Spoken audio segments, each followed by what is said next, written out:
Digital marketing is not working in 2025. நான் ரீசெண்டாக gold outreach பண்ணும்போது என்னோட பிச்சில் டிஜிட்டல் மார்க்கெட்டிங்னு மென்ஷன் பண்ணியிருந்தேன். இதனாலேயே most of the people ignore the conversation. அப்போ தான் ஒரு விஷயம் ரியலைஸ் பண்ணேன், டிஜிட்டல் மார்க்கெட்டிங்ன்றது ஒரு ஃபெமிலியரான topic, it has its own consequences அப்படின்னு. ஸோ என்னோட பிச்சில் ரிசல்ட் பேஸ்ட் சம் ட்ரிக்ஸ் பண்ணேன். For example, I grow your business through digital மார்க்கெட்டிங்னு சொல்கிறதுக்கு பதிலாக I said can I bring 10 to 15 clients in a month using Instagram and WhatsApp பண்ணலன்னு சொன்னேன்.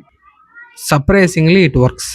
நீங்கள் ஒரு வெப்சைட் டிசைனராக இருக்கீங்கன்னா வி பில்ட் வெப்சைட் ஃப்ரம் ஸ்க்ராட்ச்னு சொல்லாமல் will move your offline sales to online without your ப்ரெசன்ஸ்னு சொல்லி பாருங்கள். நீங்கள் ஒரு ஜிம் ஓனராக இருந்தீங்கன்னா வி ஹாவ் வெயிட் லாஸ் ப்ரோக்ராம்னு சொல்கிறதுக்கு பதிலாக we make you fit less than 6 weeks without diet. இந்த மாதிரி ட்ரை பண்ணி பாருங்கள். It won't guarantee the result, at least it keeps the conversation open. இதை ப்ராக்டிஸ் பண்ணி பார்க்கணும் ஆர்எல்ஸ் உங்களோட பிஸ்னஸ்க்கு அப்ளை பண்ணணும்னு நினச்சிங்கன்னா ப்ளூ பிரிண்ட்னு கமெண்ட் பண்ணுங்கள். இந்த ஃப்ரேம் ஒர்க் நானே உங்களுக்கு டிஎம் பண்ணுறேன்.